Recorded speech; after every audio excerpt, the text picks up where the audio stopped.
ನಾಳೆ 24ನೇ ತಾರೀಕು ನಾಗಮಂಗಲ ವೆಂಕಟೇಶ್ವರ ಥಿಯೇಟರ್ನಲ್ಲಿ ನಮ್ಮ ಸರ್ಕಾರಿ ನ್ಯಾಯಬೆಲೆ ಅಂಗಡಿ ಎಂಬುವ ಚಲನಚಿತ್ರವನ್ನು ಬಿಡುಗಡೆ ಮಾಡ್ತಾ ಇದ್ದೀವಿ.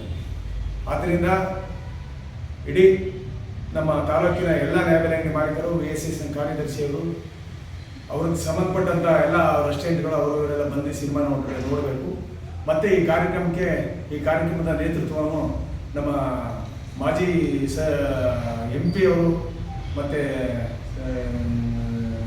MLA ಅವರು ಮತ್ತು BDA ಚೇರ್ಮನ್ ಆದಂಥ ಶಿವರಾಮೇಗೌಡರು ನೇತೃತ್ವ ವಹಿಸ್ಕೊಳ್ತಾ ಇದ್ದಾರೆ. ಅವರು ಸಹ ಒಂದು ಮುಖ್ಯಮಂತ್ರಿ ಪಾತ್ರ ಮಾಡಿದ್ದಾರೆ. ಅವರಿಗೆ 3 ಸರಿ ಗೆದ್ದರೆ ಮುಖ್ಯಮಂತ್ರಿ ಆಗ್ತಾರೆ ಅಂತ ಶಾಸ್ತ್ರ ಹೇಳಿದ್ರು. ಫಸ್ಟ್ ಸರಿ ನಾವು ಕೇಳಿದಾಗ ಅವರು 3 ಸರಿ ಗೆಲ್ಲ ಮುಖ್ಯಮಂತ್ರಿ ಆಗಲಿಲ್ಲ. ಅದಕ್ಕೆ ನಾವು ಸೇರಿಸಿ ಈಗ ಈ ಫಿಲಮ್ನಲ್ಲೇ ಒಂದು ಮುಖ್ಯಮಂತ್ರಿ ಪಾತ್ರ ಕೊಟ್ಟಿದ್ದೀವಿ. ಆ ಫಿಲಮ್ನಲ್ಲಿ ನಾನು ಎಗೇನೆಸ್ಟ್ ಸ್ಟ್ರೈಕ್ ಮಾಡ್ತಾ ಇರ್ತೀನಿ, ನಾನು ರಾಗಿಣಿ ಅಲ್ಲ. ಆಗ ನಮ್ಮನ್ನು ಕರೆಸಿ ಮಾತಾಡಿ ನಿಮ್ಮ ಸಮಸ್ಯೆ ಏನು ಬಗೆಹರಿಸ್ತೀನಿ ಅಂತ ಹೇಳಿದ್ರು. ಯಾವಾಗ ಹರಿಸ್ತಾರೆ ಅಂತ ಗೊತ್ತಿಲ್ಲ. ಅವ್ರ ಸ್ನೇಹಿತರಾದಂಥ ಶಿವಕುಮಾರ್ ಅವರೇ ಮುಖ್ಯಮಂತ್ರಿ ಆಗೋದು. ಅದರಿಂದ ಅವ್ರ ನೇತೃತ್ವದಲ್ಲಿ ಸುಮಾರು 1000 ಜನ ಬರ್ತಾರೆ. ಆ ಫಿಲಮ್ನಲ್ಲಿ ಎಲ್ಲ ನಾಗಮಂಗಲ ತಾಲೂಕಿನ ನಮ್ಮ ಪ್ರೀತಿಯ ಜನಗಳಿಗೆ ನಾನು ಹೇಳ್ತಾ ಇದ್ದೀನಿ, ದಯಮಾಡಿ ಎಲ್ಲ ಬಂದು ಆ ಸಿನಿಮಾನ ನೋಡಿ. ನಾಳೆ ಮತ್ತೆ 31ಕ್ಕೆ ಇಡೀ ರಾಜ್ಯಾದ್ಯಂತ ಸಿನಿಮಾನ ಬಿಡುಗಡೆ ಮಾಡ್ತಾರೆ. ನಮ್ಮ ತಾಲೂಕು ಒಂದೇ ನಾಳೆ. ಅದು ಏನಕ್ಕೆ ಅಂತಂದರೆ, ಯಾವುದೋ ಒಂದು ಜನನಾಯಕ ಅನ್ನೋ ಫಿಲಮ್ ರಿಲೀಸ್ ಆಗಿ ಅವ್ರು ಮತ್ತೆ ಅಡ್ವಾನ್ಸ್ ಕೊಟ್ಟಿದ್ರಂತೆ. ಅವ್ರಿಗೆ ನಮ್ಮ ಅಡ್ವಾನ್ಸನ್ನು ಇದು ಮಾಡಿ ಬೇರೆ ಡೇಟ್ ತಗೊಂಡಿದ್ದು ಸರ್ ಅಂದರು. ನಮ್ಗೆ ಅದಕ್ಕಿಂತ ಮುಖ್ಯವಾಗಿ ಏನಾಯಿತು ಅಂದರೆ, ಸರ್ಕಾರದಿಂದ ಅಕ್ಕಿ ಕೊಟ್ಟಿರೋದೇ ನಮ್ಗೆ 20ನೇ ತಾರೀಕು.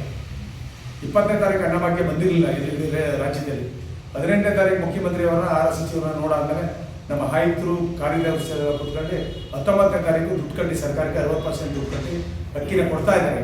ಅದರಿಂದ 24ರಲ್ಲಿ ಏನಾಗ್ತದೆ ಅಂದರೆ, ನಮಗೆ ಸಮಯದ ಅಭಾವ ಇತ್ತು. ಕಾರ್ಡ್ದಾರಿಗೆ ತೊಂದರೆ ಕೊಡುತ್ತೆ. ಒಂದು ದಿವಸ ಕೊಡಲಿಲ್ಲ ಅಂದರೆ ಕಾರ್ಡ್ದಾರರು ಬಂದು ವ್ಯರ್ಥ ಆಗ್ತದೆ ಪಾಪ. ಅವರಿಗೆ ತೊಂದರೆ ಕೊಡೋದು ಬೇಡ ಅಂತ ಕಾರ್ಡ್ದಾರಿಗೆ ನಾವು 31ಕ್ಕೆ ಮೊನ್ನೆ ಬೆಂಗಳೂರಲ್ಲಿ ಪ್ರೆಸ್ ಮೀಟ್ ಮಾಡಿ, ಅಂದರೆ ನಿರ್ಮಾಪಕರು, ನಿರ್ದೇಶಕರು, ಇದು ಸಿನಿಮಾ ವಿತರಕರು ಎಲ್ಲ ಸೇರಿ ಅವರಿಗೆ ಮನವಿ ಮಾಡ್ಕೊಂಡು, ಈ ಥರ ಅಕ್ಕಿ ಲೇಟಾಗಿ ಬರ್ತಾ ಇದೆ ಸರ್, ನಮಗೆ ಸ್ವಲ್ಪ ಸಮಯ ಕೊಡಿ ಅಂತ ಅಂದ್ಬಿಟ್ಟು ಒಪ್ಪಿದ್ದಾರೆ.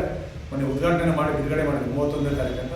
ಇಡೀ ರಾಜ್ಯಾದ್ಯಂತ 31ನೇ ತಾರೀಕು ಆ ಸಿನಿಮಾನ ಬಿಡುಗಡೆ ಮಾಡ್ತೀವಿ. ನಾಳೆ 24ನೇ ತಾರೀಕು ನಮ್ಮ ತಾಲೂಕಲ್ಲಿ, ನಾಗಮಂಗಲ ತಾಲೂಕಲ್ಲಿ ಒಂದಕ್ಕೆ ಮಾತ್ರ ನಾವು ಬೇರೆ ಬೇರೆ ಕಾರ್ಯಕ್ರಮ ಇಟ್ಕೊಂಡಿದ್ದು. ಅದರಿಂದ ಆ ಸಿನಿಮಾನ ನಾಳೆ ಮಾಡ್ತಾ ಇದ್ದೀವಿ. ಈ ಸಿನಿಮಾಕ್ಕೆ ಎಲ್ಲ ಅಂಗಡಿ ಮಾಲೀಕರು, ಅವರ ಸಂಬಂಧಪಟ್ಟಂಥವ್ರು ಎಲ್ಲ ಬರಬೇಕು, ಪತ್ರಿಕೆಯರು ಬರಬೇಕು. ಎಲ್ಲರೂ 2 ಶೋ ಇರೋದು, ನಮಗೆ ಪ್ರೀಮಿಯಂ ಶೋ ಇದು ದುಡ್ಡು ಕೊಟ್ಟು ಸಿಗಲ್ಲ ಪಾಸ್ಗಳು. ನಾವೇ ಪಾಸನ್ನು ಕೊಟ್ಟಂಥವ್ರು ಮಾತ್ರ ಒಳಗಡೆ ಎಂಟ್ರಿ. ಪ್ರೀಮಿಯರ್ ಶೋಗೆ ಒಂದು ದಿವಸದ ಬಾಡಿಗೆ ತಗೊಂಡಿದ್ದೀವಿ ನಾವು. ಬಟ್ ಪ್ರೀಮಿಯರ್ ಶೋಗೆ 2 ಶೋ ಗಂಟೆ ಕೊಡೋದು. ಕಾನೂನು ಪ್ರಕಾರ 2 ಶೋ ಮೇಲೆ 3 ಶೋ 4 ಶೋ ಕೊಡೋದಂತೆ. ಅದಕ್ಕೆ 2 ಶೋಗೆ ನಾವು ಪಾಸ್ಗಳೆಲ್ಲ ಇಶ್ಯೂ ಮಾಡಿದ್ವಿ. 3ನೇ ಶೋಗೂ ಕೊಟ್ಬಿಟ್ಟಿದ್ದೀನಿ ಪಾಸ. ಅದು 31 ಆದಮೇಲೆ 31ರಿಂದ ಬಿಡುಗಡೆ ಮಾಡ್ತೀವಲ್ಲ, ಆಗ ಆ ಪಾಸು ವರ್ಕೌಟ್ ಆಗ್ತವೆ. ಅದೇ ಪಾಸ್ನೇ ಹೋಗ್ಬೋದು. ಇಷ್ಟು ಹೇಳ್ತಾ, ನಿಮ್ಮ ಸಹಕಾರ ಹೆಚ್ಚಿನ ರೀತಿಯಲ್ಲಿ ನಮಗೆ ಕೊಡಬೇಕಿದೆ. ಯಾಕೆಂದರೆ ಸರ್ಕಾರಿ ನ್ಯಾಯಬೆಲೆ ಅಂಗಡಿ ಅಂದರೆ ನಡೆಯುವಂಥ ಇದು ರಾಜ್ಯದಲ್ಲಿ ನಡೆಯುವಂಥ ವ್ಯತ್ಯಾಸಗಳು, ಕಾರ್ಡ್ದಾರರಾಗಲಿ, ನ್ಯಾಯಬೆಲೆ ಅಂಗಡಿ ಮಾಲೀಕರಾಗಲಿ, ಸರ್ಕಾರ ಆಗಲಿ, ಇವೇನೇನು ತೊಡಕುಗಳಿವೆ ಅವೆಲ್ಲ ನಿರ್ವಹಣೆ ಮಾಡೋಕ್ಕೆ ನಾವು ಈ ಫಿಲಮ್ನ ತೆಗೆದಿದ್ದೀವಿ. ಸುಮಾರು 1.5 ವರ್ಷ ಆಯಿತು. 1 ವರ್ಷದಿಂದ ಮಾಡಿ ಈ ಸಿನಿಮಾ ಚೆನ್ನಾಗಿ ಬಂದಿದೆ ಅಂತ ನೋಡಿದಂಥ ಇವ್ರು ಹೇಳ್ತಾವ್ರೆ. ಅದರಿಂದ ಈ ಸಿನಿಮಾನ ನೀವು ಸಹಿತ ಎಲ್ಲ ಬಂದು ಆ ಸಿನಿಮಾನ ನೋಡಬೇಕು. ನಾಳೆ 11:30ಯಿಂದ ಒಂದು ಇದನ್ನು ಮೆರವಣಿಗೆ ಇಟ್ಕೊಂಡಿದ್ದೀನಿ ವೈಭವ ಹೋಟ್ಲಿಂದ. ಎಲ್ಲ ಅಲ್ಲಿ ಬಂದು ಜಾಯಿನ್ ಆಗ್ತಾರೆ.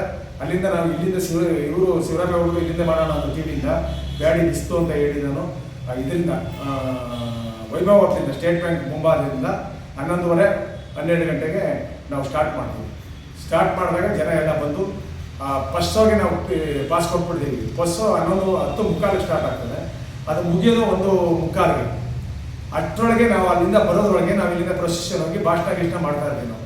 ಈಗ ಆ ಸಿನಿಮಾಕ್ಕೆ ನಾಳೆ ಕಾರ್ಯಕ್ರಮಕ್ಕೆ ರಾಗಿಣಿಯವ್ರು ಬರ್ತಾವ್ರೆ, ಕುಮಾರ್ ಬಂಗಾರಪ್ಪನವ್ರು ಬರ್ತಾ ಇದ್ದಾರೆ, ದೊಡ್ಡಣ್ಣವ್ರು ಬರ್ತಾ ಇದ್ದಾರೆ, ಗಿಲಿ ನಟ ಬರ್ತಾ ಇದ್ದಾರೆ, ಮತ್ತು ಇವರು ನಮ್ಮ ಶ್ರೀನಾಥ್ ಅವ್ರ ಮಗ ರೋಹಿತ್ ಅವರು ಪಾತ್ರ ಮಾಡಿದ್ದಾರೆ, ಅವರು ಸಹ ಬರ್ತಾರೆ. ಇನ್ನೂ ಕೆಲವಾರು ಬರ್ತಾರೆ.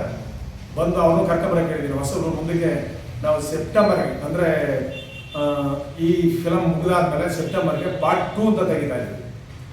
ಪಾರ್ಟ್ 2 ಇದೆ. ಸರ್ಕಾರಿ ನ್ಯಾಯಬೆಲೆ ಅಂಗಡಿ ಅಕ್ಕಿ ಕಾರ್ಡ್ದಾರ ಯಾಕೆ ಅಕ್ಕಿ ಮಾಡ್ತಾರೆ? ಕೆಲವು ಮುಸ್ಲಿಮ್ಸ್ ಅಂತೂ ಈ ಅಕ್ಕಿ ತಿನ್ನೋದೇ ಇಲ್ಲ. ಇಲ್ಲಿಂದ ಅವಾಗ 15 ರೂಪಾಯಿ ಮಾರ್ಬಿಡ್ತಾರೆ. ಇದು ದೊಡ್ಡ ದಂಧೆ ಆಗ್ತಾ ಇದೆ. ಇದನ್ನು ನಿವಾರಣೆ ಮಾಡೋಕ್ಕೋಸ್ಕರ ಯಾರು ಬಡವರಿದ್ದಾರೆ ಅವ್ರಿಗೆ ಸೇರಬೇಕು.